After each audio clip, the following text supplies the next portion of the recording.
आप सभी का स्वागत है हमारे YouTube चैनल लर्निंग चैंपियन में। जी हाँ, आज के वीडियो में हम बात करेंगे कि हम जो छोटे छोटे रिवार्ड के लिए छोटे रिवार्ड यानी कि गूगल पे, फ़ोन पे और ये पेटीएम, ये इस तरह की रिवार्ड्स के लिए या फिर अदर वे में हम जो भी ट्रांजैक्शन अपने बैंक अकाउंट में करते हैं उस पर नज़र रहती है इनकम टैक्स की।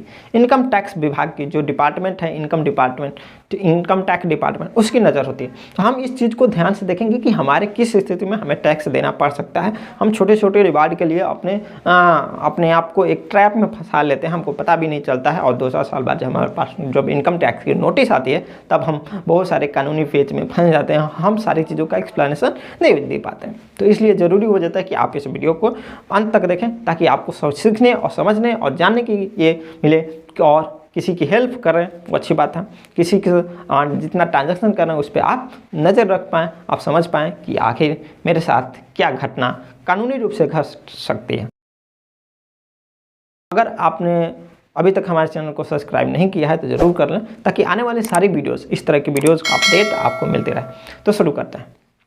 देखिए, पहला चीज़ कि हम समझते हैं कुछ टर्म को। फाइनेंशियल ईयर क्या होता है? पहला चीज़, फाइनेंशियल ईयर देखिए 1 अप्रैल, ठीक है, किसी भी साल की 1 अप्रैल से लेकर अगले साल की 31 मार्च तक जो भी इसकी डेट में अंतर्गत आपका ट्रांजैक्शन होगा वो एक फाइनेंशियल ईयर कहलाएगा। ठीक है, जो भी आपका फाइनेंस होगा इस ईयर में, ठीक है, जो कि आपका फाइनेंशियल वर्क होगा 1 अप्रैल से लेके अगले साल की 31 मार्च तक जो भी आप काम करेंगे वो एक फाइनेंशियल ईयर कहलाएगा। इतना बीच का ड्यूरेशन को हम लोग फाइनेंशियल ईयर बोलते हैं। This duration is known as financial. Okay, financial देखिए अब समझते हैं ट्रांजैक्शन से। ट्रांजैक्शंस आपके 2-3 प्रकार के हो सकते हैं। एक तो हो सकता है कि बिजनेस ट्रांजैक्शन, मान लीजिए कि 2-3 प्रकार के। एक तो हो सकता है कैश आप डिपॉजिट करें अपने बैंक में या फिर कैश आप निकालें। कैश को डिपॉजिट करना या फिर कैश को विड्रा करना, 2 काम हो सकता है। या फिर अगला स्टेप हो सकता है कि आप ऑनलाइन अपने कार्ड के माध्यम से या फिर अपने IMPS के माध्यम से, नेट बैंकिंग के माध्यम से या फिर मनी ट्रांसफ़र भीम UPI के माध्यम से आप पैसे किसी में ट्रांसफर करना है, तो एक वो ट्रांजैक्शन होता है। तीसरा ये होता है कि किसी भी, ठीक है, किसी भी वैसे संस्था जो कि रजिस्टर्ड संस्था है या फिर किसी भी वैसे जो कि एक प्रकार के हम बिजनेस अकाउंट से आपके अकाउंट में ट्रांसफ़र पैसा हो रहा है, तो ये भी ट्रांजैक्शन है। ठीक है, बिजनेस अकाउंट से आपके। अब मैंने इसको अलग से क्यों बताया, क्योंकि इसमें हम सारी इनकम टैक्स की जो भी रूल्स हैं उसको इसमें समझने में सबसे आसानी से हम लोग समझ पाएंगे। देखिए, आपका अगर सेविंग बैंक अकाउंट है, करेंट बैंक अकाउंट में लिमिट थोड़ा सा ज़्यादा होता है। 2 प्रकार के बैंक अकाउंट, एक सेविंग बैंक अकाउंट, एक current bank account. Current bank account आप नॉर्मली तभी खुलवा सकते हैं जब आपके पास कोई बिजनेस रहेगा और ट्रांजैक्शन ज़्यादा करना होता है, तब करेंट बैंक अकाउंट इस पर चलता है। बट अगर हम लोग सेविंग बैंक अकाउंट की बात करें तब कैसे काम चलता है उसको समझिए। सेविंग बैंक अकाउंट में एक व्यक्ति का 1 साल के अंदर, एक फाइनेंशियल ईयर के अंदर वो मैक्सिमम कितना, कैश की बात करें तो 10 लाख डिपॉजिट कर सकता है और 10 लाख निकाल सकता है। मतलब 10 लाख जमा कर सकता है और 10 लाख निकाल सकता है। अगर 10 लाख से ज़्यादा जमा करता है 1 साल के अंदर और 10 लाख से ज़्यादा निकालता है इन the form of cash, not हम ऑनलाइन ट्रांजैक्शन की बात नहीं कर रहे हैं, फॉर्म ऑफ कैश की बात करें, तो अगर कैश के माध्यम से वो 10 लाख से ज़्यादा डिपॉजिट करता है या फिर 10 लाख से ज़्यादा निकालता है तो उस पर इनकम टैक्स की नोटिस आ सकती है। ठीक है, ये रूल है कि 10 लाख से एक फाइनेंशियल ईयर में ज़्यादा नहीं आपका जमा होना चाहिए in the form of cash, और in the form of cash आपका विदड्रा भी नहीं होना चाहिए। अब ऐसा क्यों?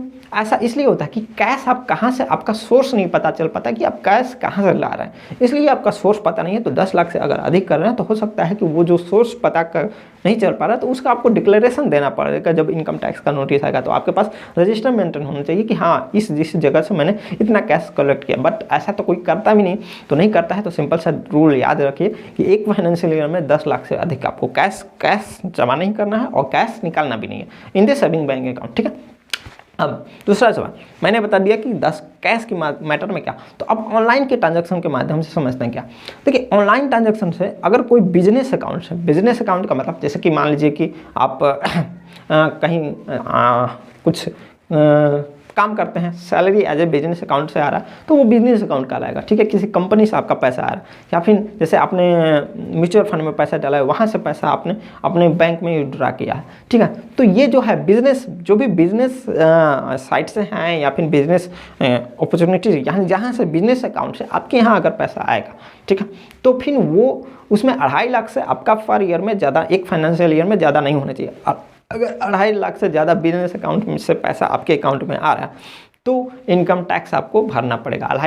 0 से 2.5 लाख के बीच में अगर बिजनेस अकाउंट से आपका इनकम, ठीक है, मेनली आपका टैक्स जो लगता है इनकम टैक्स होता है। इनकम टैक्स का मतलब आपके इनकम पर टैक्स लगता है। ऐसा नहीं है कि आपके पैसे पर आप कितना भी रखिए, इसका कोई अभी तक बनाया नहीं गया कि आप 10 लाख 20 लाख इतना से ज़्यादा नहीं रख सकते हैं, बट इतना ध्यान रखिएगा कि इनकम टैक्स आपका कब लगता है, जब आपका इनकम पर टैक्स इनकम यानी कि आप अगर 10 लाख आप में पैसा कहीं से इनकम आ रहा है तो फिर आपका उसका जवाब देना पड़ सकता है, ठीक है। तो 2.5 लाख से ज़्यादा बिजनेस अकाउंट से पैसा आपके अकाउंट में ट्रांसफ़र नहीं होना चाहिए। अगर होता है तो फिर आपको जैसे रिवार्ड गूगल पे की तरफ से आता है तो वो एक बिजनेस अकाउंट से आ रहा है, वो आपका इनकम है। 2 रुपये आया, 5 रुपये आया, 10 रुपये आया, जो भी है तो वो एक इनकम है, ठीक है। कैशबैक आ रहा है तो वो एक इनकम है, ठीक है। तो ये सारे इनकम्स में आते हैं। तो 2.5 लाख से ज़्यादा आपकी इनकम्स आपके बैंक अकाउंट में एक फाइनेंशियल ईयर में नहीं आना चाहिए। अगर आता है तो फिर आपको इनकम टैक्स की नोटिस आ सकती है। 2.5 लाख से अगर 5 लाख की बात करें तो अभी जो करेंट फाइनेंशियल ईयर में टैक्स चल रहा है वो 5% चल रहा है, ठीक है।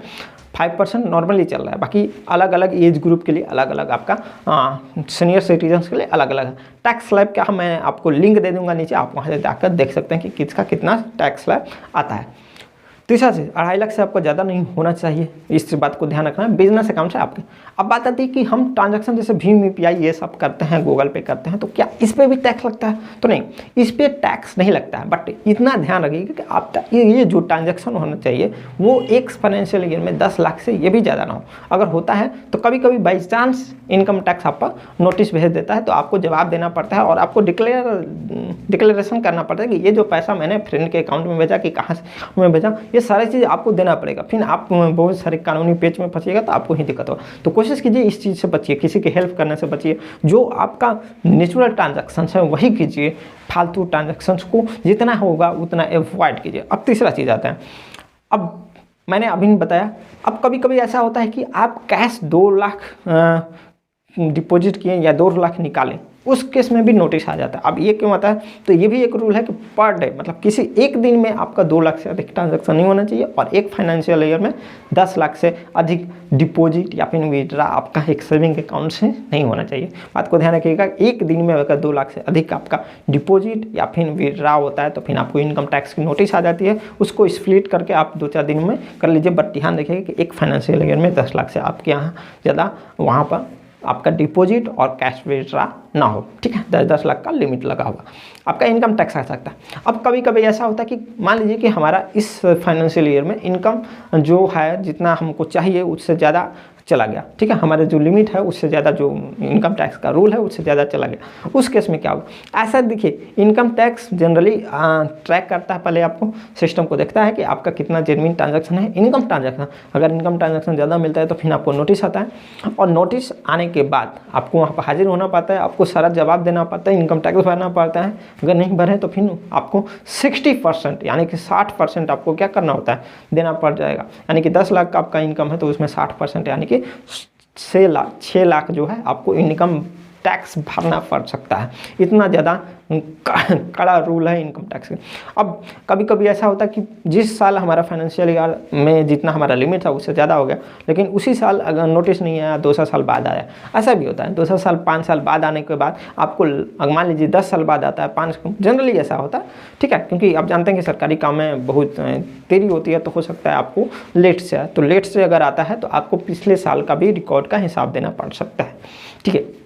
अब ये सिंपल सा इससे बचने का उपाय कि अगर आप एक स्टूडेंट हैं तो आप कोशिश कीजिए कि जितना ट्रांजैक्शन से आप कम से कम अवॉइड कीजिए फालतू ट्रांजैक्शन करने के लिए, और कैश जो डिपॉजिट है वो कम से कम, ठीक है। आपका ट्रांसफ़र जो हो अधिक से अधिक हो, इसलिए ज़रूरी है। मान लीजिए कि आपके पेरेंट्स के अकाउंट में भी अगर ट्रांसफ़र का सिस्टम कर दिया जाए और आपके अकाउंट में भी ट्रांसफ़र का सिस्टम हो तो वो जो ट्रांसफ़र वाला सिस्टम होगा, मान लीजिए कि आप स्टूडेंट हैं, दिल्ली में रहते हैं, तो आपके पेरेंट्स से बैंक अकाउंट से ट्रांसफ़र आपके अकाउंट में होने में, ठीक है, जो ट्रांसफ़र अगर करते हैं यूपीआई के थ्रू तो वो टैक्स नहीं लगेगा। आप वहाँ पर डिक्लेरेशन दे सकते हैं कि this is the bank account of my parents, वो आपके पास रिकॉर्ड में भी रहेगा, ठीक है।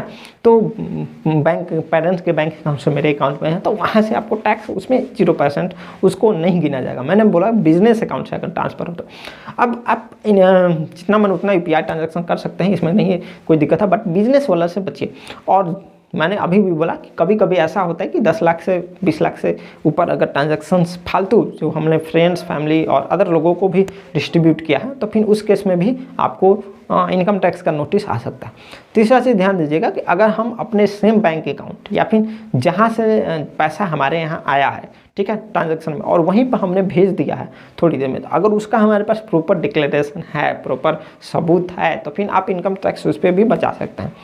तो इस चीज़ों को ध्यान रखना है। यानी कि कुल मिला के निचोड़ ये है कि आपको इनकम टैक्स से बचना है तो अवॉइड कीजिए कि फालतू ट्रांजैक्शंस आपके बैंक अकाउंट से ना हो। एक सवाल और भी आता है कि मेरे पास 4 बैंक अकाउंट है, तो क्या चारों बैंक अकाउंट में हम 10-10 लाख का जो बैंक डिपॉजिट या फिर विड्रॉ या बाकी सारे जितने आप चीज़ बताए हैं सबन पर, सभी अकाउंट्स पर अलग अलग हम करेंगे तो कोई उससे इशू तो नहीं है? नहीं है। आपके पास अगर मल्टीपल, मान लीजिए कि 4 बैंक अकाउंट है, तो चारों बैंक अकाउंट लिंक होगा एक ही पैन कार्ड से, और पैन कार्ड एक ही होता है, और पैन कार्ड सभी 4 जो अकाउंट्स हैं आपके पास सभी को मिलाकर ये जो लिमिट होगी वो होगी। यानी कि सभी को मिलाकर, यानी कि एक में 2.5 लाख, एक में 2.5 लाख, एक में 2.5 लाख, एक में 2.5 लाख, यानी कि टोटल 10 लाख का आपने ट्रांजैक्शन कर लिया, उससे ज़्यादा हो गया, 2.5 लाख ही पर बैंक अकाउंट किए, तो फिर भी आपको नोटिस आने की संभावना होती है, क्योंकि रूल ये चीज़ रूल में है। बट ऐसा कभी कभी होता है कि ट्रैक नहीं हो पाता, उस केस में आपका नहीं आ पाएगा। बट ऐसा आप अवॉइड कीजिए। आप वही prevention is better than cure, last में मैं यही बोलूँगा। तो इस चीज़ को ध्यान रखिएगा, और अगर ये जानकारी आपको अच्छी लगी तो आप हमें सब्सक्राइब करें, लाइक करें और कमेंट करें। आपका कोई भी इशू हो, आप किसी और चीज़ के बारे में जानना चाहते हैं, तो हम अपने चैनल पर लाने के लिए तत्पर हैं। तब तक के लिए जय हिंद, जय भारत।